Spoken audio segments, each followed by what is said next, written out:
英語聞き流しリスニング、英語テキストと MP3 音声ダウンロードはホームページからご利用いただけます。88thpp.com 88thpp.com Chapter 23 Of what befell Don Quixote in the Sierra Morena, which was one of the rarest adventures related in this veracious history. Seeing himself served in this way, Don Quixote said to his squire, I have always heard it said, Sancho, that to do good to boors is to throw water into the sea. If I had believed thy words, I should have avoided this trouble, but it is done now, it is only to have patience and take warning for the future.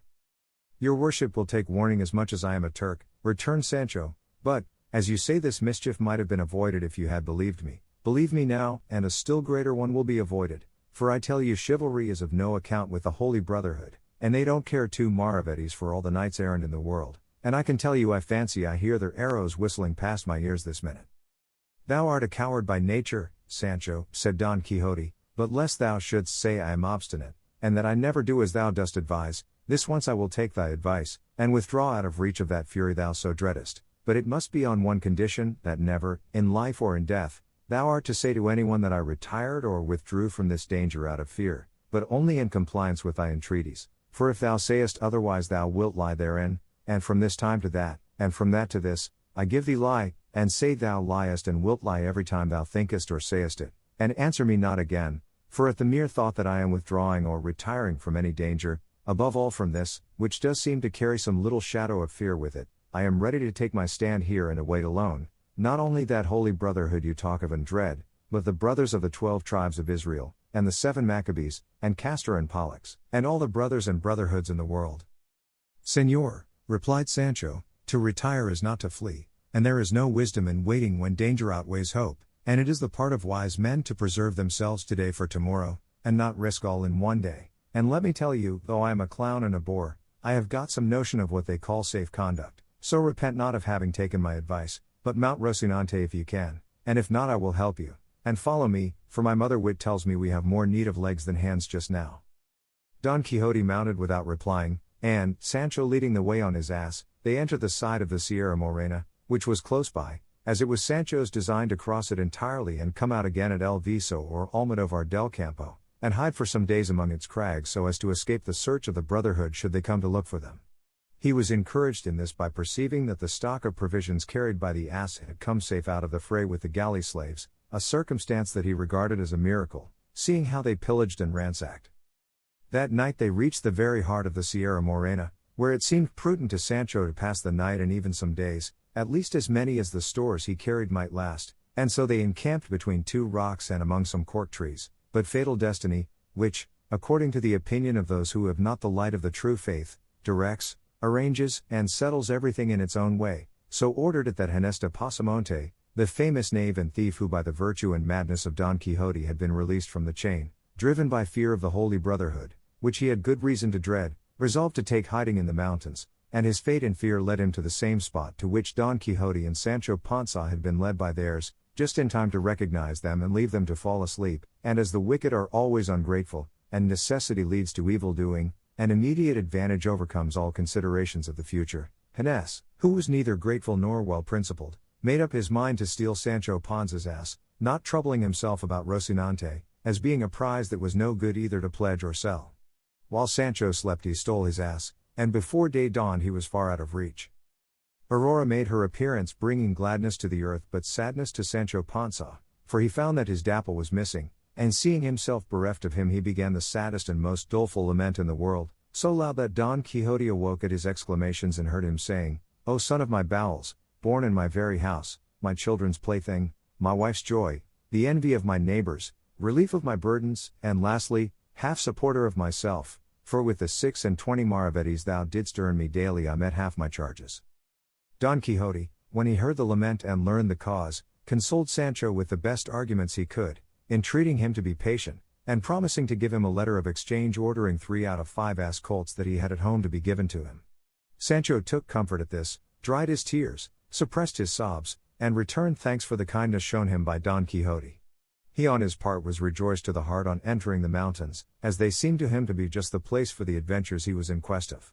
They brought back to his memory the marvelous adventures that had befallen knights errant in like solitudes and wilds, and he went along reflecting on these things, so absorbed and carried away by them that he had no thought for anything else. Nor had Sancho any other care, now that he fancied he was traveling in a safe quarter, than to satisfy his appetite with such remains as were left of the clerical spoils, and so he marched behind his master laden with what Dapple used to carry, emptying the sack and packing his paunch, and so long as he could go that way, he would not have given a farthing to meet with another adventure. While so engaged he raised his eyes and saw that his master had halted, and was trying with the point of his pike to lift some bulky object that lay upon the ground, on which he hastened to join him and help him if it were needful, and reached him just as with the point of the pike he was raising a saddle pad with a valise attached to it, half or rather wholly rotten and torn, but so heavy were they that Sancho had to help to take them up, and his master directed him to see what the valise contained. Sancho did so with great alacrity, and though the valise was secured by a chain and padlock, from its torn and rotten condition he was able to see its contents, which were 4 shirts of fine holland, and other articles of linen no less curious than clean, and in a handkerchief he found a good lot of gold crowns, and as soon as he saw them he exclaimed, "Blessed be all heaven for sending us an adventure that is good for something." Searching further he found a little memorandum book richly bound. This Don Quixote asked of him, telling him to take the money and keep it for himself. Sancho kissed his hands for the favor, and cleared the valise of its linen, which he stowed away in the provision sack. Considering the whole matter, Don Quixote observed, "It seems to me, Sancho, and it is impossible it can be otherwise, that some strayed traveler must have crossed this sierra and been attacked and slain by footpads, who brought him to this remote spot to bury him." "That cannot be," answered Sancho, "because if they had been robbers they would not have left this money." "Thou art right," said Don Quixote, "and I cannot guess or explain what this may mean, but stay, let us see if in this memorandum book there is anything written by which we may be able to trace out or discover what we want to know." He opened it, and the first thing he found in it, written roughly but in a very good hand, was a sonnet, and reading it aloud that Sancho might hear it, he found that it ran as follows: "Greater than sonnet or love is lacking in intelligence, or to the height of cruelty attains, or else it is my doom to suffer pains beyond the measure due to my offense. But if love be a god, it follows thence that he knows all, and certain it remains no god loves cruelty, then who ordains this penance that enthralls while it torments? It were a falsehood, Chloe, thee to name, such evil with such goodness cannot live, and against heaven I dare not charge the blame, I only know it is my fate to die. To him who knows not whence his malady a miracle alone a cure can give." "There is nothing to be learned from that rhyme," said Sancho, "unless by that clue there's in it, one may draw out the ball of the whole matter." "What clue is there?" said Don Quixote. "I thought your worship spoke of a clue in it," said Sancho. "I only said Chloe," replied Don Quixote, "and that no doubt is the name of the lady of whom the author of the sonnet complains, and, faith, he must be a tolerable poet, or I know little of the craft." "Then your worship understands rhyming too?" "And better than thou thinkest," replied Don Quixote, "as thou shalt see when thou carriest a letter written in verse from beginning to end to my lady Dulcinea del Toboso, for I would have thee know, Sancho, that all or most of the knights errant in days of yore were great troubadours and great musicians, for both of these accomplishments, or more properly speaking gifts, are the peculiar property of lovers errant. True it is that the verses of the knights of old have more spirit than neatness in them." "Read more, your worship," said Sancho, "and you will find something that will enlighten us." Don Quixote turned the page and said, "This is prose and seems to be a letter." "A correspondence letter, señor?" "From the beginning it seems to be a love letter," replied Don Quixote. "Then let your worship read it aloud," said Sancho, "for I am very fond of love matters." "With all my heart," said Don Quixote, and reading it aloud as Sancho had requested him, he found it ran thus: "Thy false promise and my sure misfortune carry me to a place whence the news of my death will reach thy ears before the words of my complaint. Ungrateful one, thou hast rejected me for one more wealthy, but not more worthy, but if virtue were esteemed wealth I should neither envy the fortunes of others nor weep for misfortunes of my own. What thy beauty raised up thy deeds have laid low, by it I believe thee to be an angel, by them I know thou art a woman. Peace be with thee who hast sent war to me, and heaven grant that the deceit of thy husband be ever hidden from thee, so that thou repent not of what thou hast done, and I reap not a revenge I would not have." When he had finished the letter, Don Quixote said, "There is less to be gathered from this than from the verses, except that he who wrote it is some rejected lover," and turning over nearly all the pages of the book he found more verses and letters, some of which he could read, while others he could not, but they were all made up of complaints, laments, misgivings, desires and aversions, favors and rejections, some rapturous, some doleful. While Don Quixote examined the book, Sancho examined the valise, not leaving a corner in the whole of it or in the pad that he did not search, peer into, and explore, or seam that he did not rip, or tuft of wool that he did not pick to pieces, lest anything should escape for one of care and pains. So keen was the covetousness excited in him by the discovery of the crowns, which amounted to near 100, and though he found no more booty, he held the blanket flights, balsam vomits, stake benedictions, carriers' fisticuffs, missing alforges, stolen coat, and all the hunger, thirst, and weariness he had endured in the service of his good master, cheap at the price, as he considered himself more than fully indemnified for all by the payment he received in the gift of the treasure trove. The Knight of the Rueful Countenance was still very anxious to find out who the owner of the valise could be, conjecturing from the sonnet and letter, from the money and gold, and from the fineness of the shirts, that he must be some lover of distinction whom the scorn and cruelty of his lady had driven to some desperate course. But as in that uninhabited and rugged spot there was no one to be seen of whom he could inquire, he saw nothing else for it but to push on, taking whatever road Rocinante chose, which was where he could make his way, firmly persuaded that among these wilds he could not fail to meet some rare adventure. As he went along, then, occupied with these thoughts, he perceived on the summit of a height that rose before their eyes a man who went springing from rock to rock and from tussock to tussock with marvelous agility.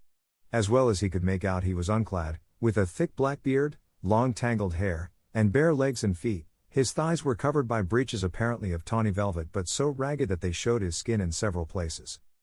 He was bareheaded, and notwithstanding the swiftness with which he passed as has been described, the Knight of the Rueful Countenance observed and noted all these trifles, and though he made the attempt, he was unable to follow him, for it was not granted to the feebleness of Rocinante to make way over such rough ground, he being, moreover, slow-paced and sluggish by nature.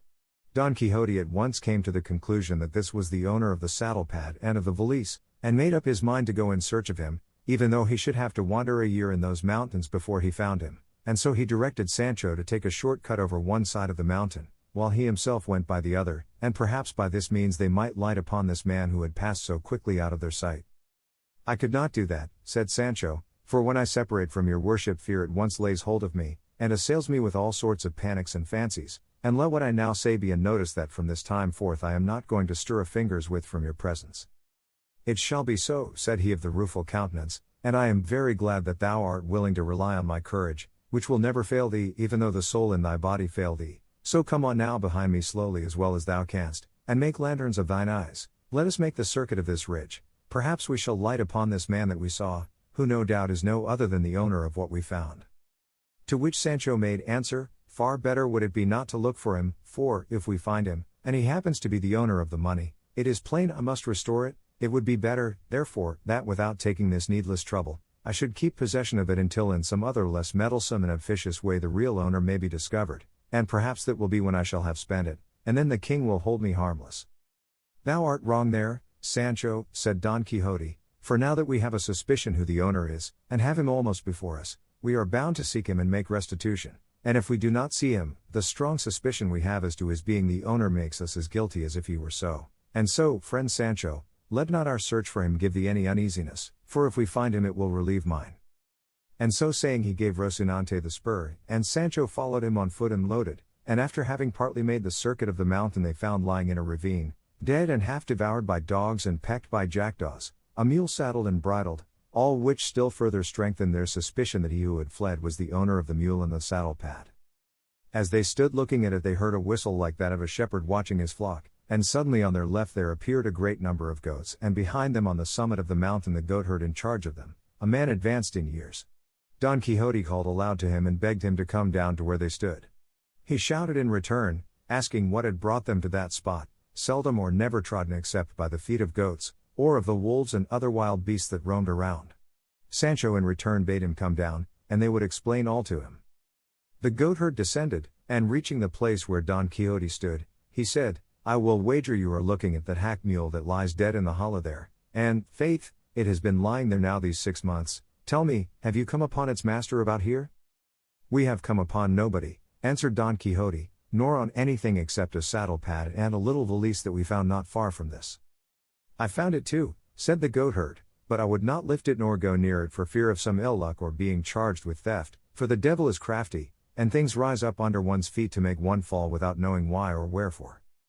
"That's exactly what I say," said Sancho. "I found it too, and I would not go within a stone's throw of it, there I left it, and there it lies just as it was, for I don't want a dog with a bell. Tell me, good man, said Don Quixote, do you know who is the owner of this property? All I can tell you, said the goatherd, is that about 6 months ago, more or less, there arrived at a shepherd's hut 3 leagues, perhaps, away from this, a youth of well-bred appearance and manners, mounted on that same mule which lies dead here, and with the same saddle pad and valise which you say you found and did not touch. He asked us what part of this sierra was the most rugged and retired. We told him that it was where we now are, and so in truth it is, for if you push on half a league farther, perhaps you will not be able to find your way out, and I am wondering how you have managed to come here, for there is no road or path that leads to this spot. I say, then, that on hearing our answer the youth turned about and made for the place we pointed out to him, leaving us all charmed with his good looks, and wondering at his question and the haste with which we saw him depart in the direction of the sierra, and after that we saw him no more, until some days afterwards he crossed the path of one of our shepherds, and without saying a word to him, came up to him and gave him several cuffs and kicks, and then turned to the ass with our provisions and took all the bread and cheese it carried, and having done this made off back again into the sierra with extraordinary swiftness. When some of us goatherds learned this we went in search of him for about 2 days through the most remote portion of this sierra, at the end of which we found him lodged in the hollow of a large thick cork tree.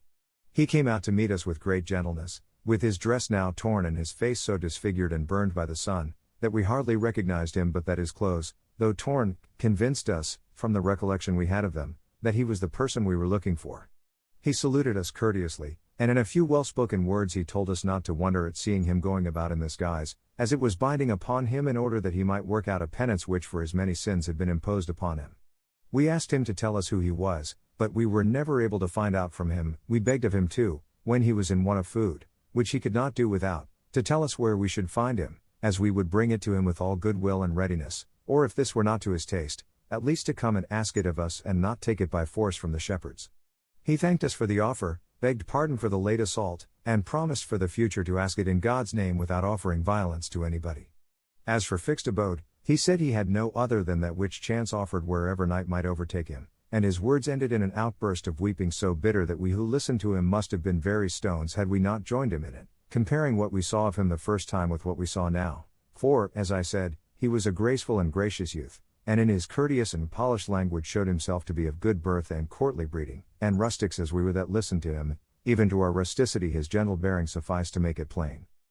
That in the midst of his conversation he stopped and became silent, keeping his eyes fixed upon the ground for some time, during which we stood still waiting anxiously to see what would come of this abstraction, and with no little pity, for from his behavior, now staring at the ground with fixed gaze and eyes wide open without moving an eyelid, again closing them, compressing his lips and raising his eyebrows, we could perceive plainly that a fit of madness of some kind had come upon him, and before long he showed that what we imagined was the truth, for he arose in a fury from the ground where he had thrown himself, and attacked the first he found near him with such rage and fierceness that if we had not dragged him off him, he would have beaten or bitten him to death, all the while exclaiming, "O faithless Fernando, here shalt thou pay the penalty of the wrong thou hast done me, these hands shall tear out the heart of thine, abode and dwelling of all iniquity, but of deceit and fraud above all."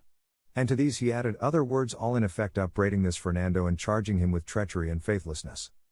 We forced him to release his hold with no little difficulty, and without another word he left us, and rushing off plunged in among these brakes and brambles, so as to make it impossible for us to follow him. From this we suppose that madness comes upon him from time to time, and that someone called Fernando must have done him a wrong of a grievous nature such as the condition to which it had brought him seemed to show.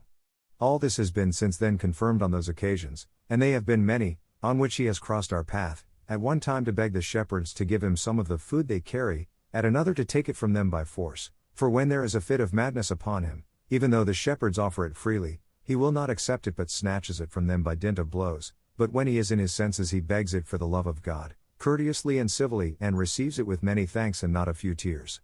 And to tell you the truth, sirs, continued the goatherd, it was yesterday that we resolved, I and 4 of the lads, 2 of them our servants, and the other 2 friends of mine, to go in search of him until we find him, and when we do to take him, whether by force or of his own consent, to the town of Almodovar, which is 8 leagues from this, and there strive to cure him, if indeed his malady admits of a cure, or learn when he is in his senses who he is, and if he has relatives to whom we may give notice of his misfortune.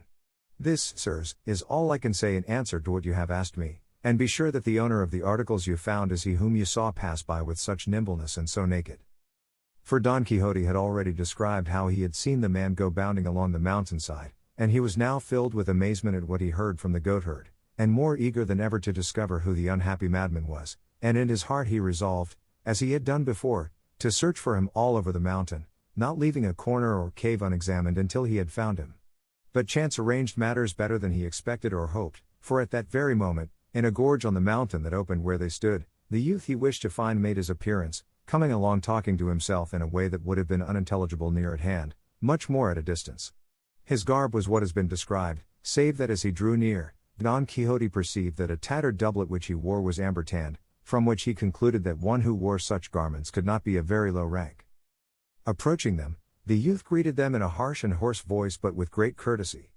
Don Quixote returned his salutation with equal politeness, and dismounting from Rocinante advanced with well-bred bearing and grace to embrace him, and held him for some time close in his arms as if he had known him for a long time. The other, whom we may call the ragged one of the sorry countenance, as Don Quixote was of the rueful, after submitting to the embrace pushed him back a little and, placing his hands on Don Quixote's shoulders, stood gazing at him as if seeking to see whether he knew him, not less amazed, perhaps, at the sight of the face, figure, and armor of Don Quixote than Don Quixote was at the sight of him. To be brief, the first to speak after embracing was the ragged one, and he said what will be told farther on. Chapter 24. In which is continued the adventure of the Sierra Morena.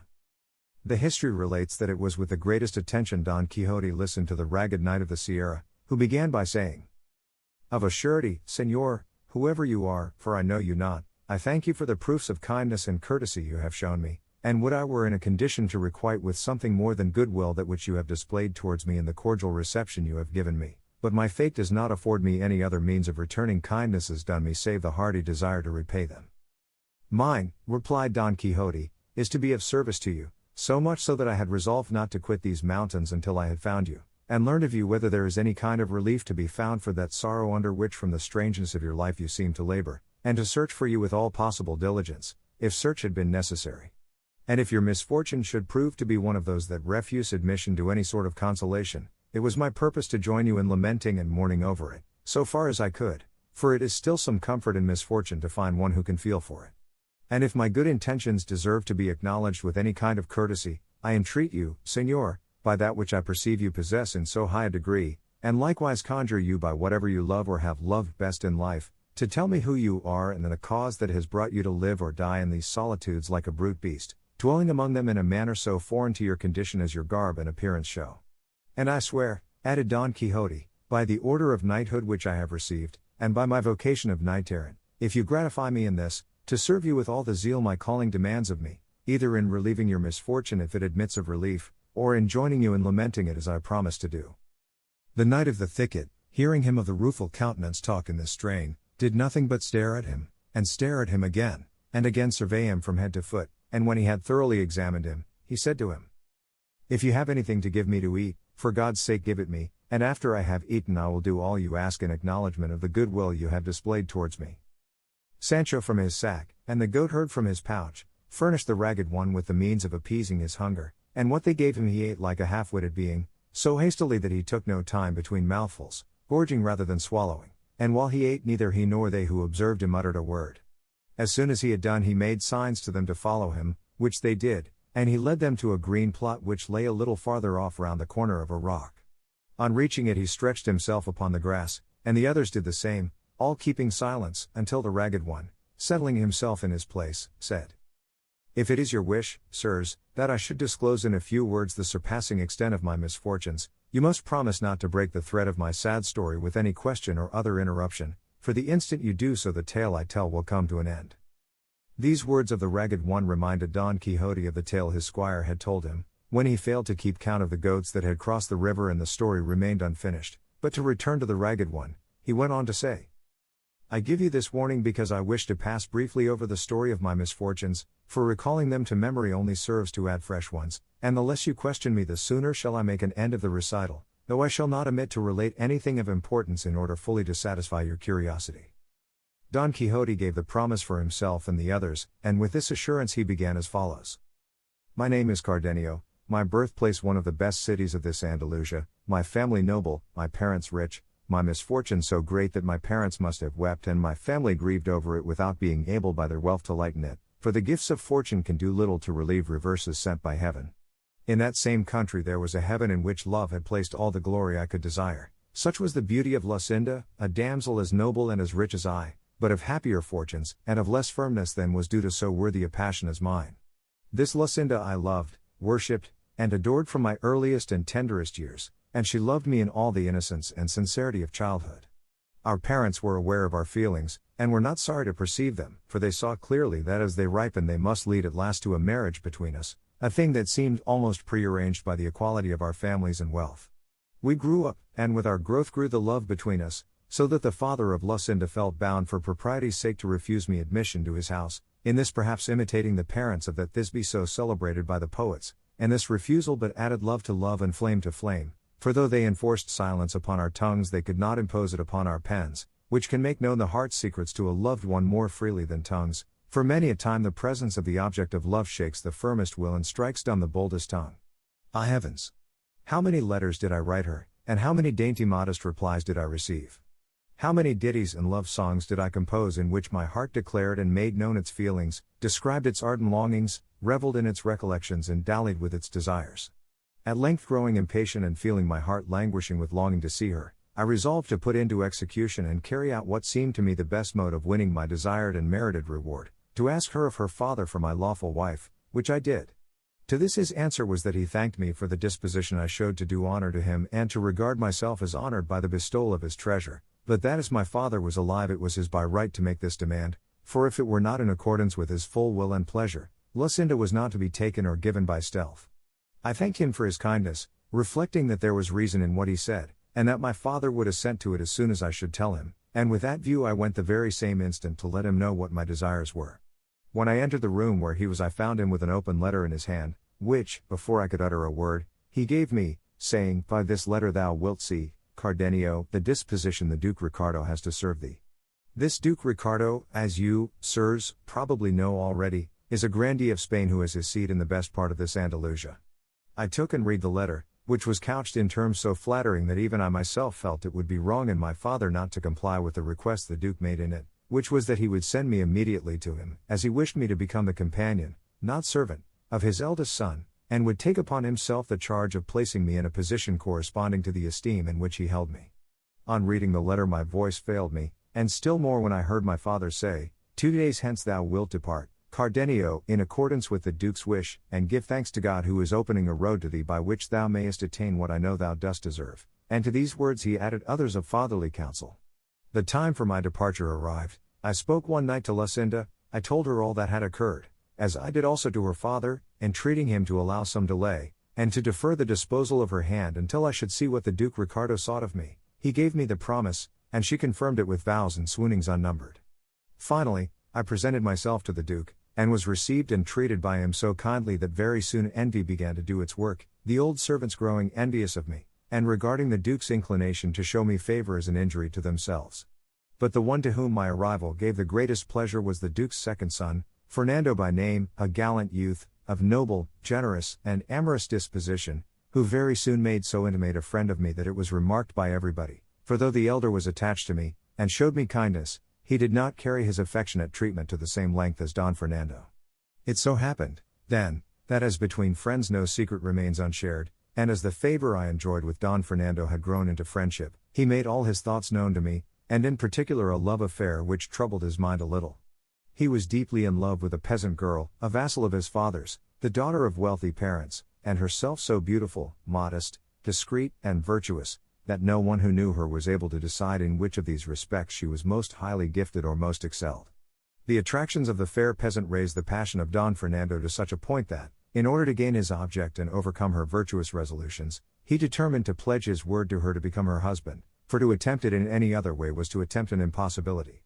Bound to him as I was by friendship, I strove by the best arguments and the most forcible examples I could think of to restrain and dissuade him from such a course, but perceiving I produced no effect I resolved to make the Duke Ricardo, his father, acquainted with the matter, but Don Fernando, being sharp-witted and shrewd, foresaw and apprehended this, perceiving that by my duty as a good servant I was bound not to keep concealed a thing so much opposed to the honor of my lord the Duke, and so, to mislead and deceive me, He told me he could find no better way of effacing from his mind the beauty that so enslaved him than by absenting himself for some months, and that he wished the absence to be effected by our going, both of us, to my father's house under the pretense, which he would make to the Duke, of going to see and buy some fine horses that there were in my city, which produces the best in the world. When I heard him say so, even if his resolution had not been so good a one, I should have hailed it as one of the happiest that could be imagined, prompted by my affection, seeing what a favorable chance and opportunity it offered me of returning to see my Lucinda. With this thought and wish I commended his idea and encouraged his design, advising him to put it into execution as quickly as possible, as, in truth, absence produced its effect in spite of the most deeply rooted feelings. But, as afterwards appeared, when he said this to me he had already enjoyed the peasant girl under the title of husband, and was waiting for an opportunity of making it known with safety to himself, being in dread of what his father the Duke would do when he came to know of his folly. It happened, then, that as with young men love is for the most part nothing more than appetite, which, as its final object is enjoyment, comes to an end on obtaining it, and that which seemed to be love takes to flight, as it cannot pass the limit fixed by nature, which fixes no limit to true love. What I mean is that after Don Fernando had enjoyed this peasant girl his passion subsided and his eagerness cooled, and if at first he feigned a wish to absent himself in order to cure his love, he was now in reality anxious to go to avoid keeping his promise. The Duke gave him permission, and ordered me to accompany him. We arrived at my city, and my father gave him the reception due to his rank. I saw Lucinda without delay, and though it had not been dead or deadened, my love gathered fresh life. To my sorrow I told the story of it to Don Fernando, for I thought that in virtue of the great friendship he bore me I was bound to conceal nothing from him.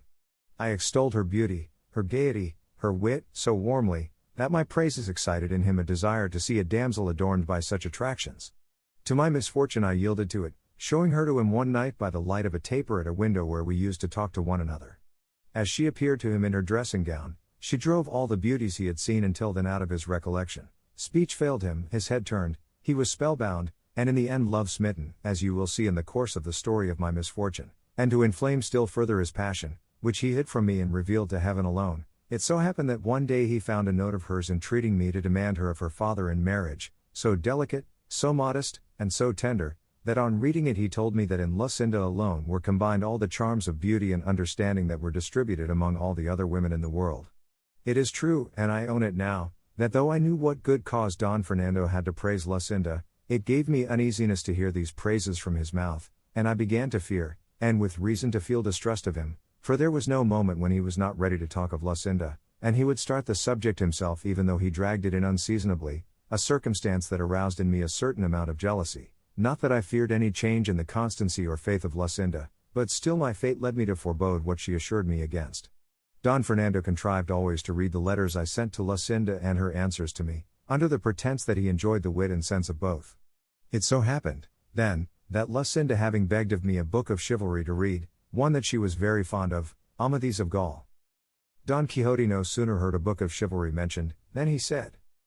"Had your worship told me at the beginning of your story that the Lady Lucinda was fond of books of chivalry, no other laudation would have been requisite to impress upon me the superiority of her understanding, for it could not have been of the excellence you describe had a taste for such delightful reading been wanting, so, as far as I am concerned, you need waste no more words in describing her beauty, worth, and intelligence, for, on merely hearing what her taste was, I declare her to be the most beautiful and the most intelligent woman in the world, and I wish your worship had, along with Amadis of Gaul, sent her the worthy Don Ruggles of Greece, for I know the Lady Lucinda would greatly relish Darida and Guraya, and the shrewd sayings of the shepherd Darinel, and the admirable verses of his bucolics, sung and delivered by him with such sprightliness, wit, and ease, but a time may come when this omission can be remedied, and to rectify it nothing more is needed than for your worship to be so good as to come with me to my village, for there I can give you more than 300 books which are the delight of my soul and the entertainment of my life, though it occurs to me that I have not got one of them now, thanks to the spite of wicked and envious enchanters,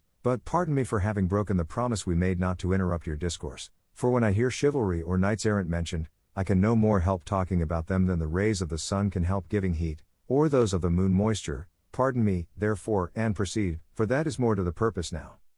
While Don Quixote was saying this, Cardenio allowed his head to fall upon his breast, and seemed plunged in deep thought, and though twice Don Quixote bade him go on with his story, he neither looked up nor uttered a word in reply, but after some time he raised his head and said, "I cannot get rid of the idea, nor will anyone in the world remove it, or make me think otherwise, and he would be a blockhead who would hold or believe anything else than that errant knave Master Elizabeth made free with Queen Madasima. That is not true, by all that's good, said Don Quixote in high wrath, turning upon him angrily, as his way was, and it is a very great slander, or rather villainy. Queen Madasima was a very illustrious lady, and it is not to be supposed that so exalted a princess would have made free with a quack, and whoever maintains the contrary lies like a great scoundrel, and I will give him to know it, on foot or on horseback, armed or unarmed, by night or by day, or as he likes best. Cardenio was looking at him steadily, and his mad fit having now come upon him, he had no disposition to go on with his story, nor would Don Quixote have listened to it, so much had what he had heard about Madasima disgusted him. Strange to say, he stood up for her as if she were in earnest his veritable born lady, to such a pass had his unholy books brought him. Cardenio, then, being, as I said, now mad, when he heard himself given a lie, and called a scoundrel and other insulting names, not relishing the jest, snatched up a stone that he found near him, and with it delivered such a blow on Don Quixote's breast that he laid him on his back.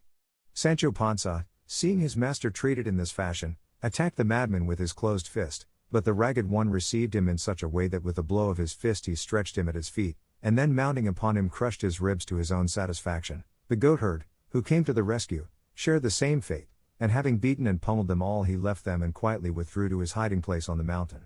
Sancho rose, and with the rage he felt at finding himself so belabored without deserving it, ran to take vengeance on the goatherd, accusing him of not giving them warning that this man was at times taken with a mad fit, for if they had known it they would have been on their guard to protect themselves. The goatherd replied that he had said so, and that if he had not heard him, that was no fault of his. Sancho retorted, and the goatherd rejoined, and the altercation ended in their seizing each other by the beard, and exchanging such fisticuffs that if Don Quixote had not made peace between them, they would have knocked one another to pieces. "Leave me alone, Sir Knight of the Rueful Countenance," said Sancho, grappling with the goatherd, "for of this fellow, who is a clown like myself, and no dubbed knight, I can safely take satisfaction for the affront he has offered me, fighting with him hand to hand like an honest man." "That is true," said Don Quixote, "but I know that he is not to blame for what has happened." With this he pacified them, and again asked the goatherd if it would be possible to find Cardenio, as he felt the greatest anxiety to know the end of his story.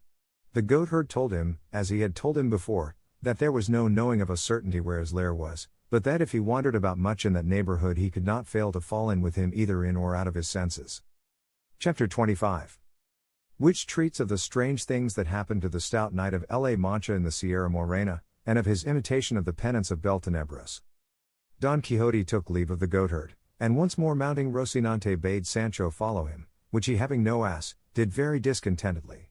They proceeded slowly, making their way into the most rugged part of the mountain, Sancho all the while dying to have a talk with his master, and longing for him to begin, so that there should be no breach of the injunction laid upon him, but unable to keep silence so long he said to him, "Señor Don Quixote, give me your worship's blessing and dismissal, for I'd like to go home at once to my wife and children with whom I can at any rate talk and converse as much as I like, for to want me to go through these solitudes day and night and not speak to you when I have a mind is burying me alive. If luck would have it that animals spoke as they did in the days of Giuseppe, it would not be so bad, because I could talk to Rocinante about whatever came into my head, and so put up with my ill fortune. But it is a hard case, and not to be borne with patience, to go seeking adventures all one's life and get nothing but kicks and blanketings, brickbats and punches, and with all this to have to sew up one's mouth without daring to say what is in one's heart, just as if one were dumb." "I understand thee, Sancho," replied Don Quixote, "thou art dying to have the interdict I placed upon thy tongue removed, consider it removed, and say what thou wilt while we are wandering in these mountains." "So be it," said Sancho, "let me speak now, for God knows what will happen by and by, and to take advantage of the permit at once, I ask, what made your worship stand up so for that Queen Majamasa, or whatever her name is, or what did it matter whether that abbot was a friend of hers or not? For if your worship had let that pass, and you were not a judge in the matter, it is my belief the madman would have gone on with his story, and the blow of the stone and the kicks and more than half a dozen cuffs would have been escaped." "In faith, Sancho," answered Don Quixote, "if thou knewest as I do what an honorable and illustrious lady Queen Madasima was, I know thou wouldst say I had great patience that I did not break in pieces the mouth that uttered such blasphemies, for a very great blasphemy it is to say or imagine that a queen has made free with a surgeon. The truth of the story is that Master Elizabeth whom the madman mentioned was a man of great prudence and sound judgment, and served as governor and physician to the queen, but to suppose that she was his mistress is nonsense deserving very severe punishment, and as a proof that Cardenio did not know what he was saying, remember when he said it he was out of his wits. That is what I say, said Sancho, there was no occasion for minding the words of a madman, for if good luck had not helped your worship, and he had sent that stone at your head instead of at your breast, a fine way we should have been in for standing up for my lady yonder, God confound her. And then, would not Cardenio have gone free as a madman? Against men in their senses or against madmen, said Don Quixote, every knight-errant is bound to stand up for the honor of women, whoever they may be, much more for queens of such high degree and dignity as Queen Madasima, for whom I have a particular regard on account of her amiable qualities, for, besides being extremely beautiful, she was very wise, and very patient under her misfortunes, of which she had many, and the counsel and society of the Master Elizabeth were a great help and support to her in enduring her afflictions with wisdom and resignation. Hence the ignorant and ill-disposed vulgar took occasion to say and think that she was his mistress, and they lie, I say it once more, and will lie 200 times more, all who think and say so.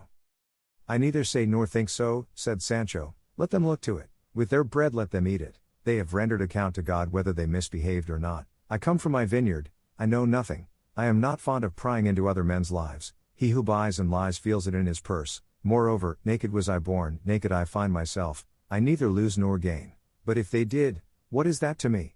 Many think there are flitches where there are no hooks, but who can put gates to the open plain? Moreover they said of God. God bless me, said Don Quixote, what a set of absurdities thou art stringing together. What has what we are talking about got to do with the proverbs thou art threading one after the other? For God's sake hold thy tongue, Sancho, and henceforward keep to prodding thy ass and don't meddle in what does not concern thee, and understand with all thy 5 senses that everything I have done, and doing, or shall do, is well founded on reason and in conformity with the rules of chivalry, for I understand them better than all the world that profess them. Señor, replied Sancho, is it a good rule of chivalry that we should go astray through these mountains without path or road, looking for a madman who when he is found will perhaps take a fancy to finish what he began, not his story, but your worship's head and my ribs, and end by breaking them altogether for us? Peace, I say again, Sancho, said Don Quixote, for let me tell thee it is not so much the desire of finding that madman that leads me into these regions as that which I have of performing among them an achievement wherewith I shall win eternal name and fame throughout the known world, and it shall be such that I shall thereby set the seal on all that can make a knight-errant perfect and famous. And is it very perilous, this achievement? No, replied he of the rueful countenance, though it may be in the dice that we may throw deuces instead of sixes, but all will depend on thy diligence. On my diligence, said Sancho. Yes, said Don Quixote, for if thou dost return soon from the place where I mean to send thee, my penance will be soon over and my glory will soon begin. But as it is not right to keep thee any longer in suspense, waiting to see what comes of my words, I would have thee know, Sancho, that the famous Amadis of Gaul was one of the most perfect knights errant. I am wrong to say he was one, he stood alone, the first, the only one, the lord of all that were in the world in his time. A fig for Don Bellianus, and for all who say he equaled him in any respect, for, my oath upon it, they are deceiving themselves.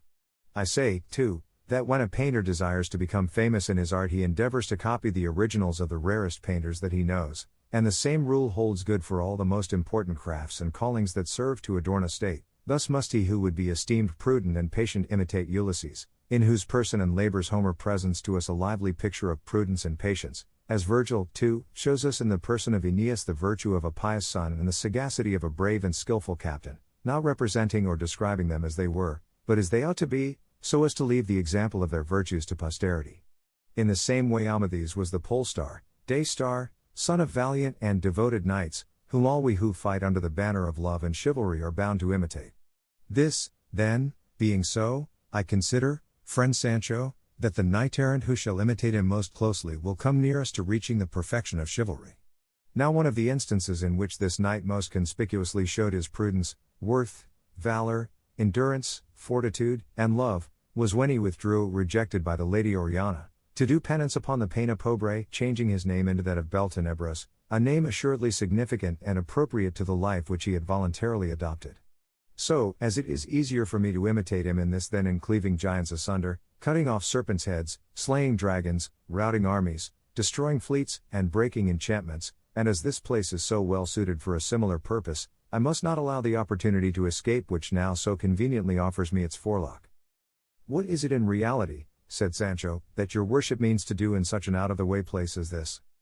Have I not told thee, answered Don Quixote, that I mean to imitate Amadis here, playing the victim of despair, the madman, the maniac, so as at the same time to imitate the valiant Don Roland, when at the fountain he had evidence of the fair Angelica having disgraced herself with Medoro and through grief thereat went mad, and plucked up trees, troubled the waters of the clear springs, slew destroyed flocks, burned down huts, leveled houses, dragged mares after him, and perpetrated 100,000 other outrages worthy of everlasting renown and record? And though I have no intention of imitating Roland, or Orlando, or Rodolando, for he went by all these names, step by step in all the mad things he did, said, and thought, I will make a rough copy to the best of my power of all that seems to me most essential, but perhaps I shall content myself with the simple imitation of Amadis, who without giving way to any mischievous madness but merely to tears and sorrow, gained as much fame as the most famous. It seems to me, said Sancho, that the knights who behaved in this way had provocation and cause for those follies and penances, but what cause has your worship for going mad? What lady has rejected you, or what evidence have you found to prove that the lady Dulcinea del Toboso has been trifling with Moor or Christian?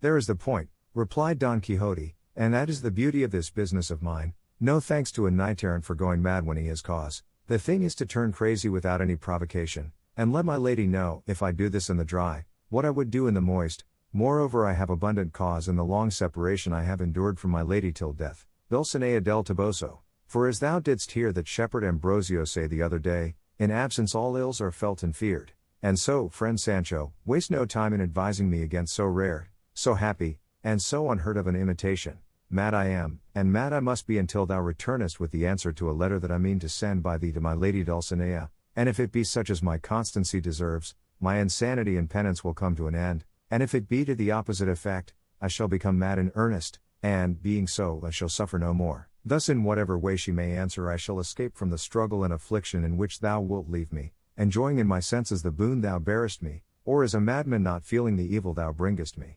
But tell me, Sancho, hast thou got Mambrino's helmet safe? For I saw thee take it up from the ground when that ungrateful wretch tried to break it in pieces but could not, by which the fineness of its temper may be seen. To which Sancho made answer, By the living God, Sir Knight of the Rueful Countenance, I cannot endure or bear with patience some of the things that your worship says, and from them I begin to suspect that all you tell me about chivalry, and winning kingdoms and empires, and giving islands, and bestowing other rewards and dignities after the custom of knights errant, must be all made up of wind and lies, and all pigments or figments, or whatever we may call them. For what would anyone think that heard your worship calling a barber's basin Mambrino's helmet without ever seeing the mistake all this time, but that one who says and maintains such things must have his brains addled? I have the basin in my sack all dented, and I am taking it home to have it mended, to trim my beard in it, if, by God's grace, I am allowed to see my wife and children some day or other. Look here, Sancho, said Don Quixote, by him thou didst swear by just now I swear thou hast the most limited understanding that any squire in the world has or ever had. Is it possible that all this time thou hast been going about with me thou hast never found out that all things belonging to knights errant seem to be illusions and nonsense and ravings, and to go always by contraries? And not because it really is so, but because there is always a swarm of enchanters in attendance upon us that change and alter everything with us, and turn things as they please, and according as they are disposed to aid or destroy us. Thus what seems to thee a barber's basin seems to me Mambrino's helmet, and to another it will seem something else, and rare foresight it was in the sage who is on my side to make what is really and truly Mambrin's helmet seem a basin to everybody, for, being held in such estimation as it is, all the world would pursue me to rob me of it, but when they see it is only a barber's basin they do not take the trouble to obtain it, as was plainly shown by him who tried to break it, and left it on the ground without taking it, for, by my faith, had he known it he would never have left it behind. Keep it safe, my friend, for just now I have no need of it. Indeed, I shall have to take off all this armor and remain as naked as I was born, if I have a mind to follow Roland rather than Amadis in my penance. Thus talking they reached the foot of a high mountain which stood like an isolated peak among the others that surrounded it. Past its base there flowed a gentle brook, all around it spread a meadow so green and luxuriant that it was a delight to the eyes to look upon it, and forest trees in abundance, and shrubs and flowers, added to the charms of the spot. Upon this place the Knight of the Rueful Countenance fixed his choice for the performance of his penance, and as he beheld it exclaimed in a loud voice as though he were out of his senses. This is the place, O, ye heavens, that I select and choose for bewailing the misfortune in which ye yourselves have plunged me, this is the spot where the overflowings of mine eyes shall swell the waters of yon little brook, and my deep and endless sighs shall stir unceasingly the leaves of these mountain trees, in testimony and token of the pain my persecuted heart is suffering. Oh, ye rural deities, whoever ye be that haunt this lone spot, give ear to the complaint of a wretched lover whom long absence and brooding jealousy have driven to bewail his fate among these wilds, and complain of the hard heart of that fair and ungrateful one, the end and limit of all human beauty. Oh, ye wood nymphs and dryads, that dwell in the thickets of the forest, so may the nimble one and satyrs by whom ye are vainly wooed never disturb your sweet repose, help me to lament my hard fate, or at least weary not at listening to it. Oh, Dulcinea del Toboso, day of my night, glory of my pain, guide of my path, star of my fortune, so may heaven grant thee in full all thou seekest of it. Bethink thee of the place and condition to which absence from thee has brought me, and make that return in kindness that is due to my fidelity. Oh, lonely trees, that from this day forward shall bear me company in my solitude, give me some sign by the gentle movement of your boughs that my presence is not distasteful to you.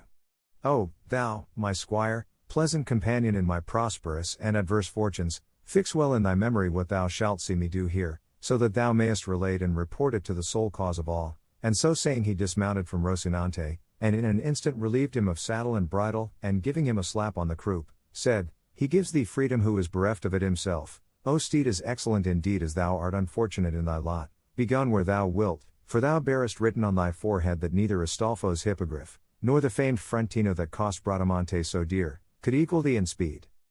Seeing this, Sancho said, Good luck to him who has saved us the trouble of stripping the pack saddle off Dapple. By my faith he would not have gone without a slap on the croup and something said in his praise, though if he were here I would not let anyone strip him, for there would be no occasion, as he had nothing of the lover or victim of despair about him, inasmuch as his master, which I was while it was God's pleasure, was nothing of the sort, and indeed, Sir Knight of the Rueful Countenance, if my departure and your worship's madness are to come off in earnest, it will be as well to saddle Rocinante again in order that he may supply the one of Dapple, because it will save me time in going and returning, for if I go on foot I don't know when I shall get there or when I shall get back, as I am, in truth, a bad walker. I declare, Sancho, returned Don Quixote, it shall be as thou wilt, for thy plan does not seem to me a bad one, and 3 days hence thou wilt depart, for I wish thee to observe in the meantime what I do and say for her sake, that thou mayest be able to tell it. But what more have I to see besides what I have seen? Said Sancho. Much thou knowest about it, said Don Quixote. I have now got to tear up my garments, to scatter about my armor, knock my head against these rocks, and more of the same sort of thing, which thou must witness. For the love of God, said Sancho, be careful, your worship, how you give yourself those knocks on the head, for you may come across such a rock, and in such a way, that the very first may put an end to the whole contrivance of this penance, and I should think, if indeed knocks on the head seem necessary to you, and this business cannot be done without them, you might be content, as the whole thing is feigned, and counterfeit, and in joke, you might be content, I say, with giving them to yourself in the water, or against something soft, like cotton, and leave it all to me, for I'll tell my lady that your worship knocked your head against a point of rock harder than a diamond. I thank thee for thy good intentions, friend Sancho, answered Don Quixote, but I would have thee know that all these things I am doing are not in joke, but very much in earnest, for anything else would be a transgression of the ordinances of chivalry, which forbid us to tell any lie whatever under the penalties due to apostasy, and to do one thing instead of another is just the same as lying, so my knocks on the head must be real, solid, and valid, without anything sophisticated or fanciful about them, and it will be needful to leave me some lint to dress my wounds, since fortune has compelled us to do without the balsam we lost. It was worse losing the ass, replied Sancho, for with him lint and all were lost, but I beg of your worship not to remind me again of that accursed liquor, for my soul, not to say my stomach, turns at hearing the very name of it, and I beg of you, too, to reckon as past the 3 days you allowed me for seeing the mad things you do, for I take them as seen already and pronounced upon, and I will tell wonderful stories to my lady, so write the letter and send me off at once, for I long to return and take your worship out of this purgatory where I am leaving you. Purgatory dost thou call it, Sancho? Said Don Quixote, rather call it hell, or even worse if there be anything worse. For one who is in hell, said Sancho, nulla est retentio, as I have heard say. I do not understand what retentio means, said Don Quixote. Retentio, answered Sancho, means that whoever is in hell never comes nor can come out of it, which will be the opposite case with your worship, or my legs will be idle, that is if I have spurs to enliven Rocinante. Let me once get to El Toboso and into the presence of my lady Dulcinea, and I will tell her such things of the follies and madnesses, for it is all one, that your worship has done and is still doing, that I will manage to make her softer than a glove though I find her harder than a cork tree, and with her sweet and honeyed answer I will come back through the air like a witch, and take your worship out of this purgatory that seems to be hell but is not, as there is hope of getting out of it, which, as I have said, those in hell have not, and I believe your worship will not say anything to the contrary. That is true, said he of the rueful countenance, but how shall we manage to write the letter? And the ass-colt order too, added Sancho. All shall be included, said Don Quixote, and as there is no paper, it would be well done to write it on the leaves of trees, as the ancients did, or on tablets of wax, though that would be as hard to find just now as paper.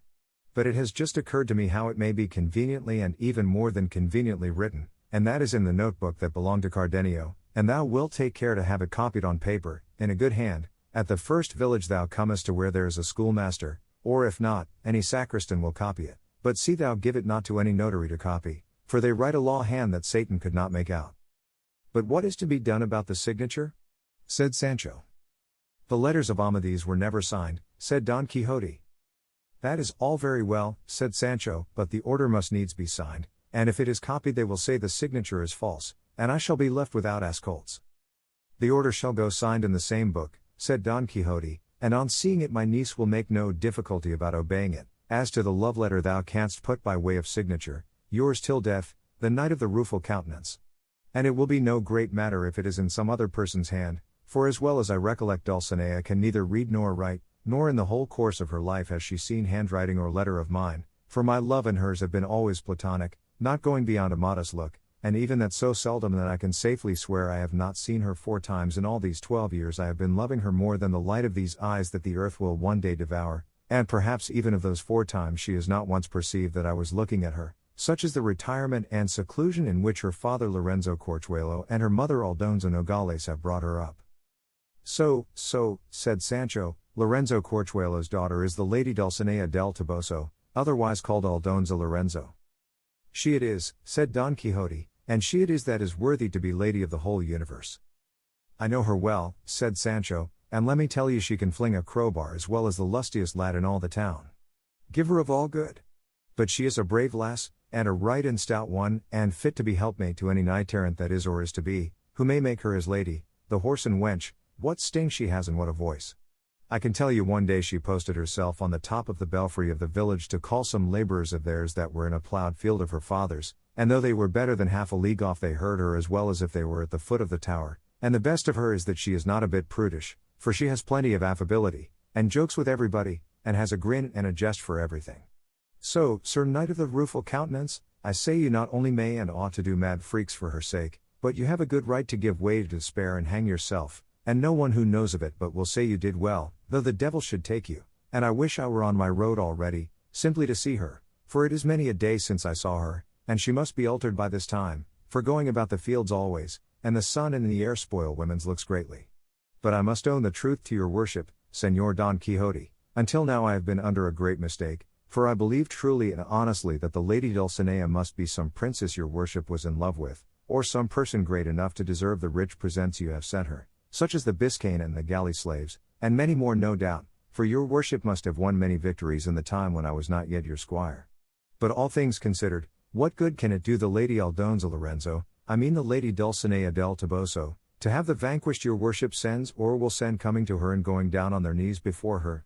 Because maybe when they came she'd be hackling flax or threshing on the threshing floor, and they'd be ashamed to see her, and she'd laugh, or resent the present. I have before now told thee many times, Sancho, said Don Quixote, that thou art a mighty great chatterer, and that with a blunt wit thou art always striving at sharpness, but to show thee what a fool thou art and how rational I am, I would have thee listen to a short story. Thou must know that a certain widow, fair, young, independent, and rich, and above all free and easy, fell in love with a sturdy strapping young lay brother. His superior came to know of it, and one day said to the worthy widow by way of brotherly remonstrance, I am surprised, Señora, and not without good reason, that a woman of such high standing, so fair, and so rich as you are, should have fallen in love with such a mean, low, stupid fellow as so-and-so, when in this house there are so many masters, graduates, and divinity students from among whom you might choose as if they were a lot of pears, saying this one I'll take, that I won't take. But she replied to him with great sprightliness and candor, My dear sir, you are very much mistaken, and your ideas are very old-fashioned, if you think that I have made a bad choice in so-and-so, fool as he seems, because for all I want with him he knows as much and more philosophy than Aristotle. In the same way, Sancho, for all I want with Dulcinea del Toboso she is just as good as the most exalted princess on earth. It is not to be supposed that all those poets who sang the praises of ladies under the fancy names they give them, had any such mistresses. Thinkest thou that the Amaryllises, the Phyllises, the Sylvias, the Dianas, the Galatias, the Philidas, and all the rest of them, that the books, the ballads, the barbers' shops, the theatres are full of, were really and truly ladies of flesh and blood, and mistresses of those that glorify and have glorified them? Nothing of the kind, they only invent them for the most part to furnish a subject for their verses, and that they may pass for lovers, or for men valiant enough to be so, and so it suffices me to think and believe that the good Aldonza Lorenzo is fair and virtuous, and as to her pedigree it is very little matter, for no one will examine into it for the purpose of conferring any order upon her, and I, for my part, reckon her the most exalted princess in the world.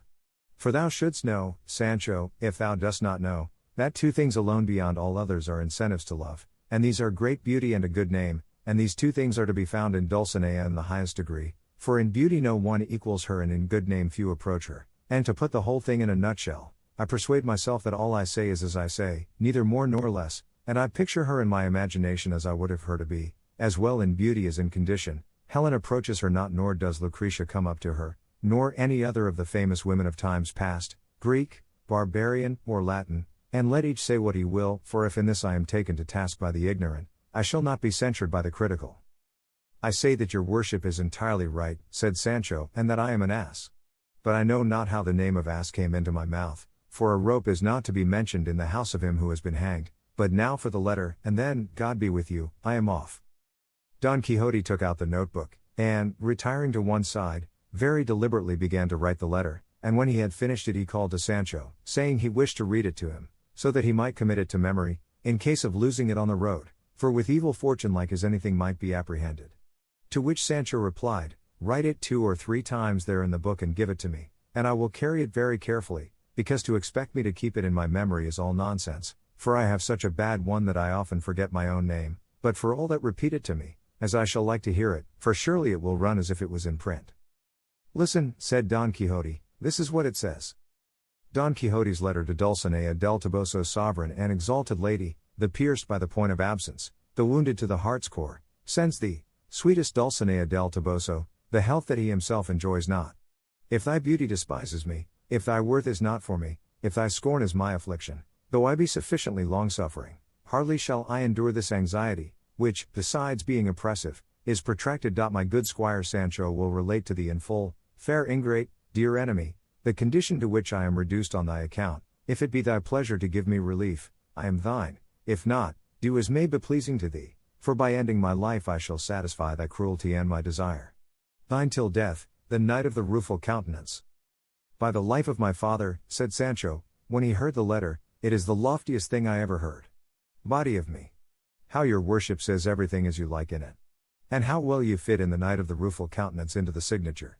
I declare your worship is indeed the very devil, and there is nothing you don't know. Everything is needed for the calling I follow, said Don Quixote. Now then, said Sancho, let your worship put the order for the 3 ass colts on the other side, and sign it very plainly, that they may recognize it at first sight. With all my heart, said Don Quixote, and as he had written it he read it to this effect.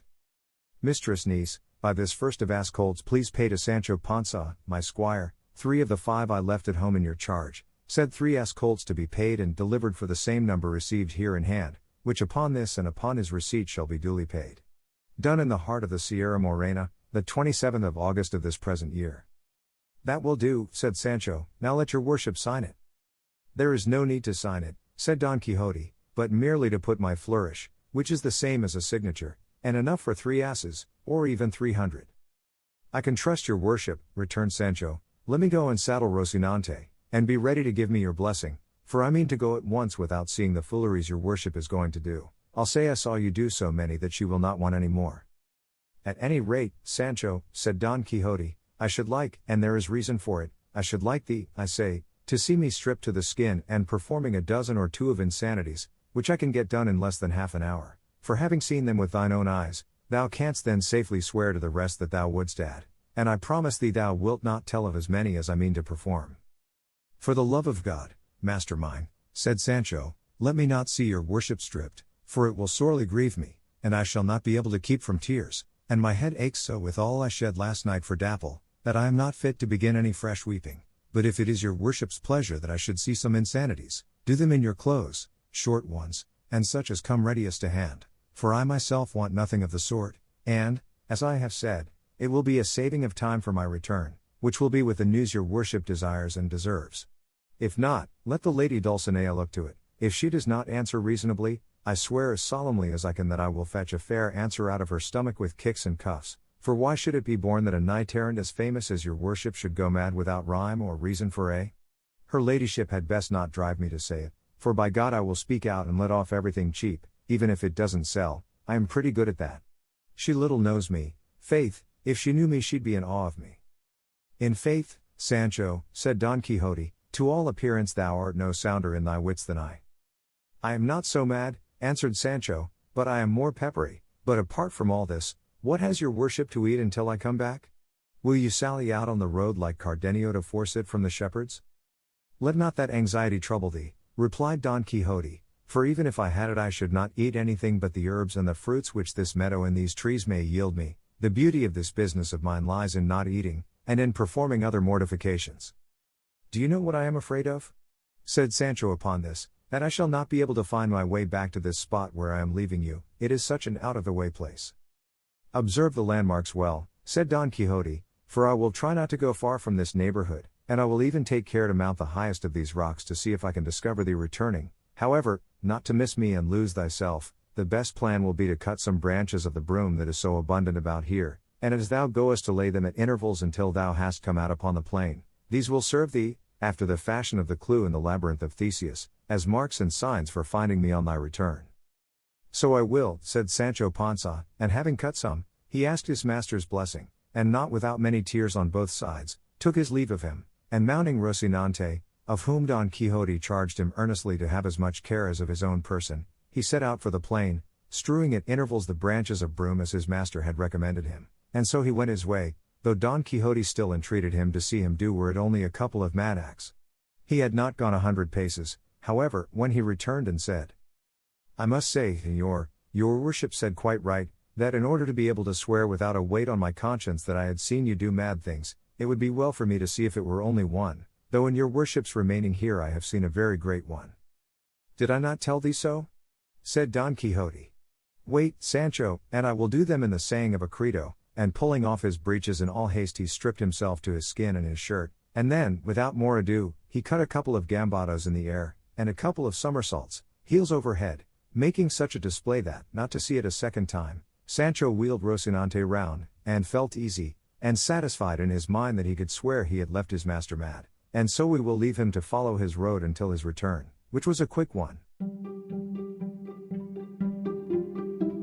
物語の続きは、ホームページからお聞きいただけます。また、テキスト、MP3 ダウンロードも合わせてご利用ください。88thpp.com 88thpp.com